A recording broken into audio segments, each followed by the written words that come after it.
Warning, the following audio transmission will forever change your outlook on society. You will no longer believe the narrative. You are about to wake up and see things for what they really are. News, facts, and opinions. This is the Doom Daily Show. Ladies and gentlemen, welcome to the Doom Daily Show. I am your host, Jester Dooms. The email, doomdailyshow@gmail.com. Find us everywhere on social media at Jester_Dooms. The website, www.jestersvoice.com. Okay, it is January 29th, 2026, a lovely Thursday. You're one more day closer to the weekend. I hope it's a good morning. You know, the kids are home from school again, and I am ready for them to just go back. The house has been so chaotic, and I don't know how many families or how many listeners out there are parents, and it's like, yeah, my kids are home too, and I'm ready for them to go back. My kids are all excited, but they don't know about makeup days yet, and I don't want to tell them. I want that to be a surprise. I want that to be a surprise. Which I think, I always thought makeup days were like the biggest bunch of bullshit. Like, they're ruining your good time. They're ruining your fun. Like, yeah, man, we get to get out of school for a week because of the snow. This is great. And then summer's here. Just kidding. You don't get to get out of school. You have makeup days. It's like, what the fuck for?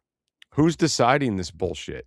And I remember growing up, my mother talking about, well, you know, that school in the next town over, their high school over there, those guys are going to have to go to school till like midsummer because they miss so much over the winter.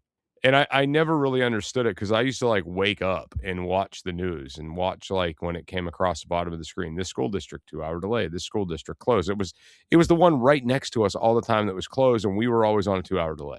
But if we closed, like, everybody around us was closing, which was awesome.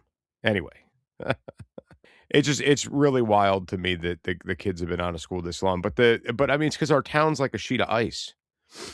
And there's so many back roads that buses can't traverse down, and there's so many miles of roadway that these plow trucks just aren't getting to, man. It's really wild that the school's been shut down this long due to freezing rain. Say that with me out loud. Freezing rain. Anyway, you know, I haven't talked about things we've done for dinner in a while, and I'm going to start bringing that back. I miss talking about dinner. So for dinner last night, what we had a soup. Good soup I made, right? And I've been talking about the soup because it takes a couple days to make it. So we take an entire chicken, we put it in the crock pot, and we let this thing cook in the crock pot for over 24 hours to basically the bones, everything in there turns to mush, to where there's nothing left of this chicken. There's no more bones, there's no more cartilage. It's all in the broth, right? Now, miraculously, when you do this, the meat doesn't really break down as much as you think it would, but everything else does. It's almost like the meat was meant to be cooked, right? It's almost like soup was meant to be. So anyway, we cook this chicken down, go back and add onions, carrot, celery, oregano, salt, some other odds and ends seasonings. And then you serve this up with salad, a little bit of baguette, some French bread or some baguette. I don't eat the bread, but we had it. Boil up some orzo and serve this soup over orzo. It's paired with a lovely salad and some feta cheese. It was absolutely fantastic. And my wife said, you know, you don't cook enough. I said, I don't know what you're talking about. I do cook. She just doesn't see me when I cook. I don't know what it is. Like, I feel like I cook a lot. And I think what it boils down to is the nights I'm cooking, she doesn't want to, so she just stays out of the kitchen. So she doesn't see it. It's like food just magically appears, I guess. I don't know. So we went ahead and had that lovely soup. And to my surprise, almost everybody enjoyed it. There was one of the kids is like, nah, I ain't eating that. But he's not a soup person. I guess you have to be a soup person. My other son that's very particular about textures and other things, he devoured it and went back for more, which I thought was odd because, like, it's always a very weird struggle. Like, sometimes I'll make a soup and he doesn't want anything to do with it. Other times he tears it up and then I'll make it again and he won't want to touch it. And it's like, dude, last time we made it, you loved it. He's like, no, I didn't. I'm like, yeah, you did. You ate like 4 bowls of it in a night. Like, what are you talking about? So I was just happy to see that this went over well. And it's one of those kind of things that it's not a hard thing to make. It's just like it's like a longevity cooking, you know, it's like a marathon of cooking. So you got to start prepping this thing and get this thing ready a day or two before you're ready to eat the damn thing, right? And then make like 2 meals in between there for the night, because you're gonna need to have food for those 2 nights that this thing's still cooking, right? Because you can't serve it until the bones are gonzo. And I had even thought too, like, I'm wondering how good it would be if you just ran that entire thing, the broth and all, through a processor and just made it into like a mush, and then just, strained out all that broth you've made. Give the meat and the cartilage and the whatnot that's still in there that you got out of there, give that like to the dogs. And then having that good 24-hour cooked broth, have that be your base with like just a shit ton of fresh vegetables and everything, man. That'd be so good. Mm. Maybe next go around, that's what I'll do. I'll try to process that all up and strain it really good. Maybe that'll be the ticket. Try that out. That might be dynamite. Anyway, we'll be right back after these messages.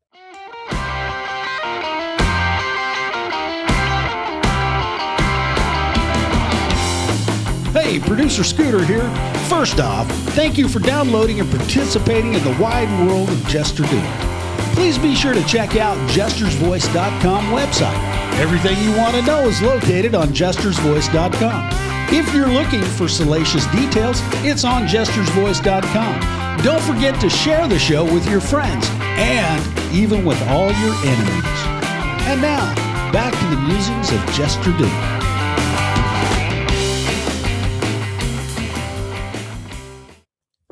Ladies and gentlemen, welcome back to the Doom Daily Show. I'm your host, Jester Dooms, over here sipping on some lovely cranberry juice. I have to talk about some things. So I'm trying to think where to begin. All right, thing one, if you don't know, the show has moved its hosting. There's a new RSS feed, which means you guys now have to refollow the show.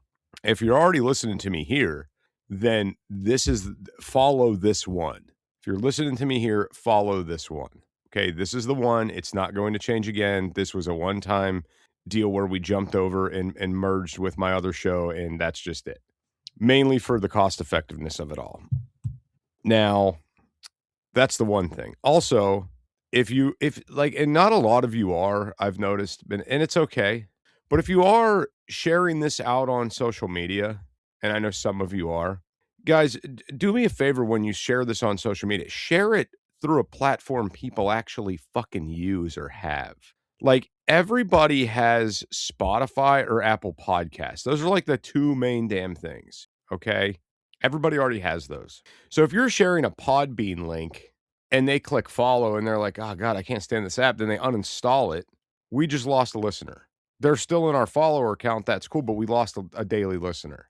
So if you are listening on Podbean, but you do have Spotify, go over to the Spotify and share it from Spotify, because so many more people have that app. If you're on Castbox or Player FM or iHeart or any of these things, guys, not a lot of people are using these apps for the podcasting, for daily music. Like, most of our downloads always come from Spotify or Apple Podcasts. That's simply where they come from. And Podbean gets their rankings and pushes shows in very weird ways.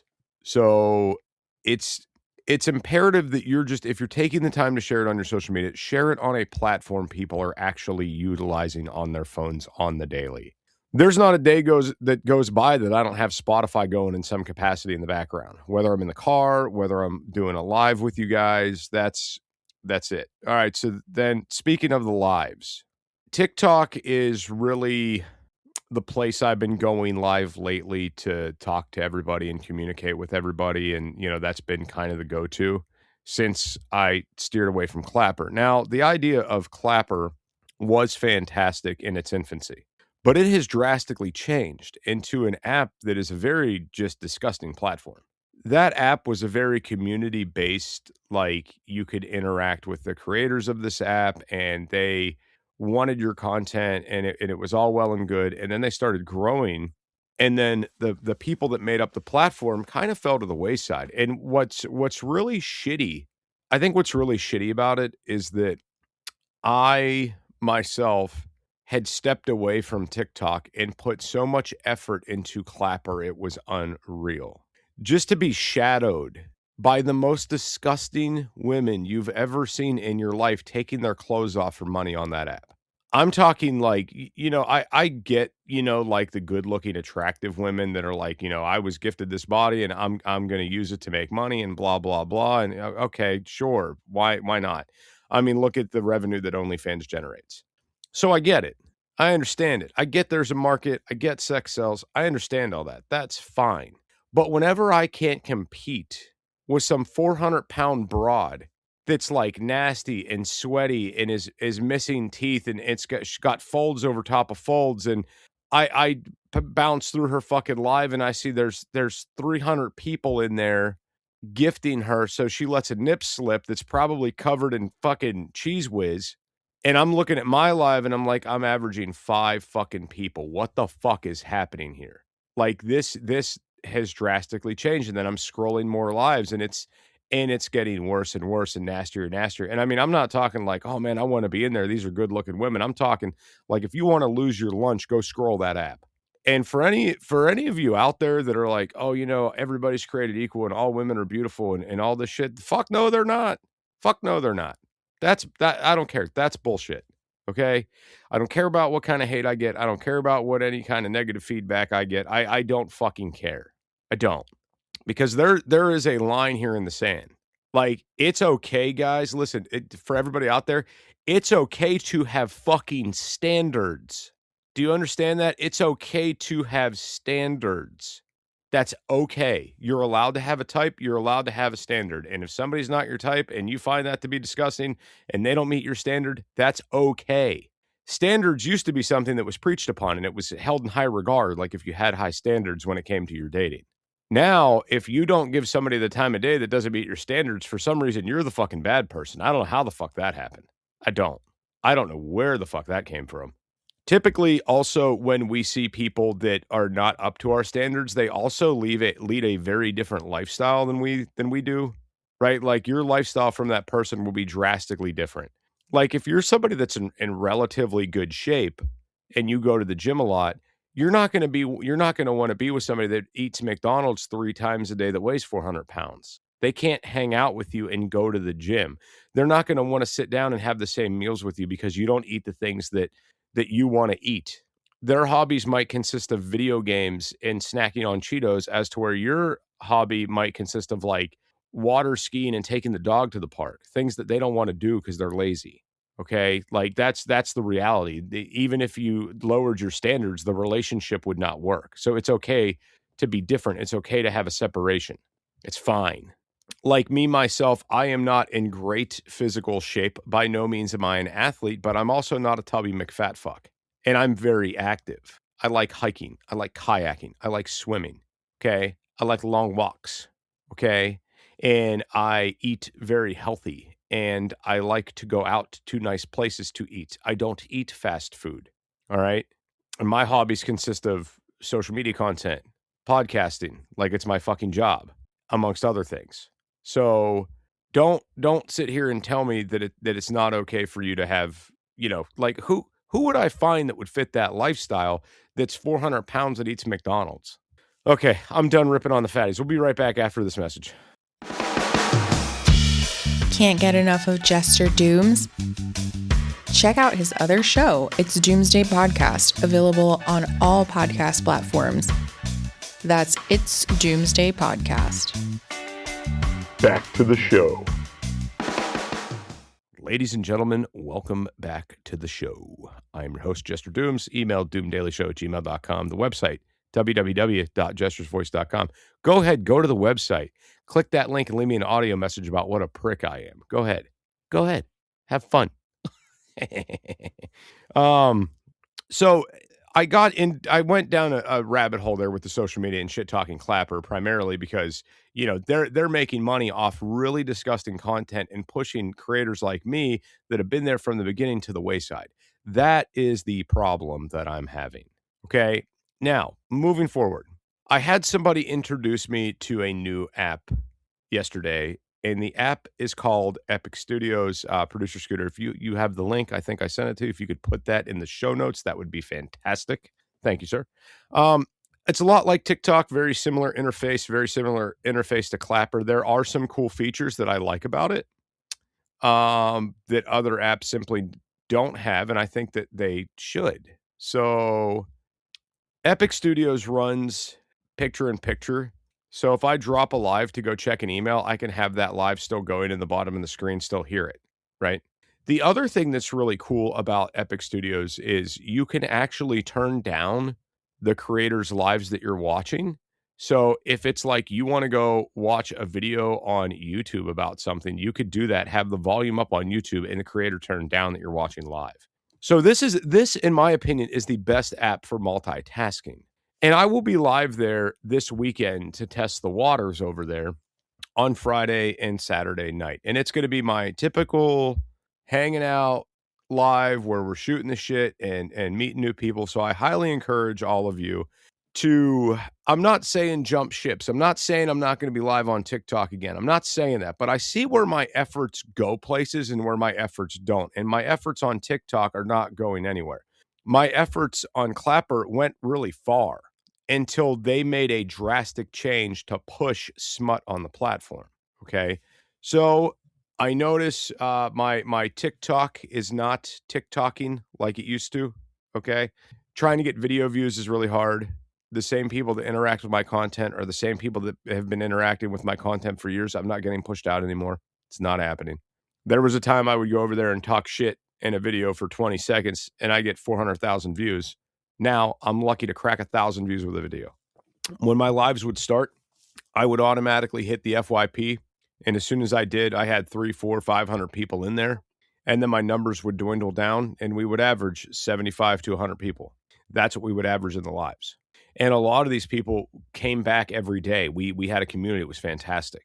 And I really enjoyed that. And it was like a lot of community support because when you have 100 people interacting with you, it really does a lot to keep your content going, to push you in the algorithms. Like it does a lot.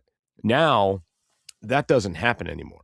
So for my OGs out there and people that have trusted me in the past when I said, hey, come to Clapper, this is where the content is, I'm doing it. For those of you that have followed me, I'm going to ask you to do it again. I'm going to ask you to download the Epic Studios app. It's an interface just like TikTok. It's I will say it's a little glitchy. You'll notice some glitches as you're scrolling and things. But come over there, interact with me, give me a follow, and catch the lives. Try to help get me that push over there, okay? To get back on this track of getting content moving in the algorithm again. Because here's what I've noticed. I've noticed that even though sometimes my content does well, the interaction has not been super fantastic. Like it's not, I don't have as many people engaging like the comment sections and the likes and stuff like that. So even if I have a video that does well, it's not gonna have the effect that it used to because it's not getting pushed out to the demographic that wants my content anymore. Does that make sense? Like the people who are seeing me aren't people that want to see me. They're just random ass people. They're like, what the fuck? Who is this guy? I don't know who this guy is. Next. And they scroll past, right?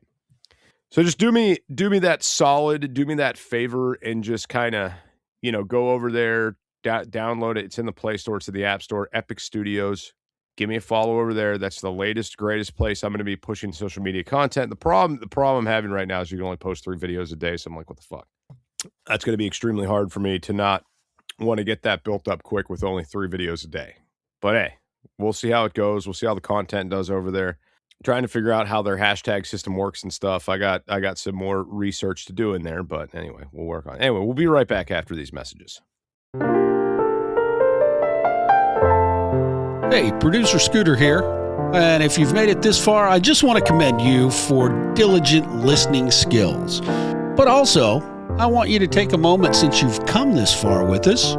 Send an email to doomdailyshow@gmail.com. Let us know where you're listening from. If you have any ideas for something you'd like Jester to address or talk about, send us an email. That's doomdailyshow@gmail.com. Thanks for listening.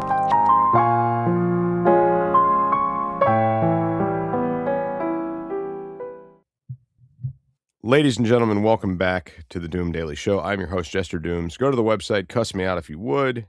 All right. The news. That's what you guys usually come here for, right? I think you guys come for the news. So we got one for you. Amazon cut 16,000 jobs in latest restructuring push by Tom Ozimek.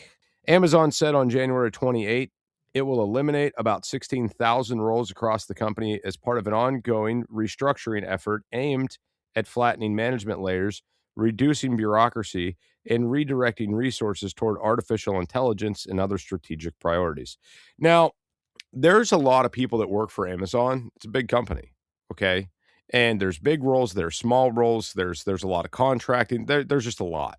So I guarantee you, as they start to restructure and they find out that this works, the economy may feel a hit from this, but they probably will too, because less employees and less people making money back from Amazon means less customer base for them. All right. The cuts were outlined in an international memo to staff from Beth Galiti, Amazon Senior Vice President of People Experience and Technology, who said the changes affect teams that had not completed earlier rounds of reorganization announcements in the fall of 2025. The reductions we are making will impact approximately 16,000 roles across Amazon, Galletti wrote in the memo, now published on the company's corporate website. She said that the economy was working hard to support everyone whose role is impacted. Galletti said most U.S.-based employees whose roles are eliminated will be given 90 days to seek other position within Amazon, and that timelines will vary internationally based on local labor laws.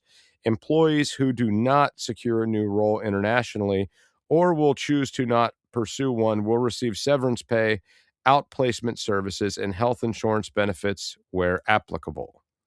I recognize this is difficult news, which is why I'm sharing what's happening and why, Galletti wrote.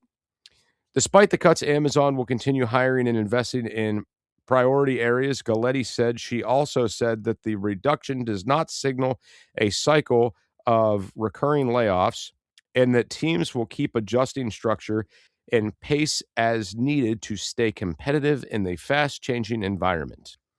We're still in the early stages of building every one of our businesses, and there's significant opportunity ahead, she wrote. Amazon employs about 1.56 million people globally, according to the company's first quarter earnings report for 2025. All right, continuation of October layoffs. Amazon's announcement builds on a major restructuring disclosure in late October of 2025 when Amazon said it would eliminate about 14,000 corporate positions, or 4% of Amazon's roughly 350,000 corporate employees. So they are going to be restructuring to more AI, more robotics, more things like that. That's what I'm assuming. At the time, Galletti described the move as part of an effort to make companies stronger, faster, and more innovative while operating like the world's largest startup. The reductions we're sharing today are a continuation of this work to get even stronger by further reducing bureaucracy, removing layers, and shifting resources to ensure we are investing in our biggest bets, she wrote in the October memo. The restructuring reflects a physiology. I'm sorry. The restructuring reflects a philosophy championed by Amazon's CEO, Andy Jassy, who has repeatedly urged the company to preserve its entrepreneurial culture despite its vast scale. In internal messages through the 2024 and 2025, Jassy criticized bureaucratic bloat and emphasized scrappiness and frugality as a core Amazon value. He has argued that fewer management layers and streamlined operations more broadly are key for the retail and cloud computing giant to maintain innovative momentum and stay competitive. We need to be organized more leaning with fewer layers and more ownership to move as quickly as possible for our customers and business, Galletti wrote in her October memo, echoing Jassy's guidance. In her latest announcement, Galletti said teams will keep reviewing how they are structured, how quickly they move, and their ability to innovate. That's never been more important than that is today in a world that's changing faster than ever, she said. So, and again, this article goes in to talk about how the AI is going to be a big part of this. All right. So you can go read that article on the Epic Times, and maybe we'll get back into this at a later date with the AI moving forward. Yeah. So I mean, what do you guys think? Do you think that removing more bureaucracy would be better? I mean, I kind of look at it like this. It's all about, their business. It's all about making the biggest profit they can, right? Now, they make their money by moving product, selling and moving product. That's what they do. They get the item, they sell it, they move it. They get it, they sell it, they move it. They get it, they sell it, they move it. And they do this on repeat, along with having a large internet operating presence, okay? You've got the Amazon Alexa services, all right? There's the Amazon Prime TV, okay? So, I mean, they're a big player in everybody's daily existence. Everybody knows Amazon. And what's wild is that they are, I mean, they're almost everywhere. It's weird. We'll be sitting at the house and we'll be talking about something we need. Well, I'll be like, oh, they got it on Amazon. It'll be here Friday if you want to get it. And it's like, oh, okay, cool. And their delivery dates are on point. All right. Then what's even more wild is we'll be overseas in Greece. Like, man, I wish we had this. Can you see if it's on Amazon? And my wife will be like, you know, they don't have Amazon here, right? Like, that's not a thing. We can't Amazon shit here. And I'm like, fuck. So yeah, they're not everywhere, but they're getting there very quickly. And before you know it, they will be everywhere. And then I honestly don't see the need to have certain other big box stores anymore. Like, why would you need a Walmart that has everything when Amazon's next day? So I would look for, as this progressively takes off and gets bigger and bigger, I would look for certain stores to start shrinking. Do you know what I mean? Like certain stores to start shrinking, potentially going under or having less locations. Anyway, that's about all the time we have for today. Guys, make sure you like, share, and subscribe to the show. Leave us a 5-star review there on Spotify if that's where you're listening, or leave us a 5-star review wherever you're listening. Producer Scooter, if you would, hit that button. News, facts, and opinions.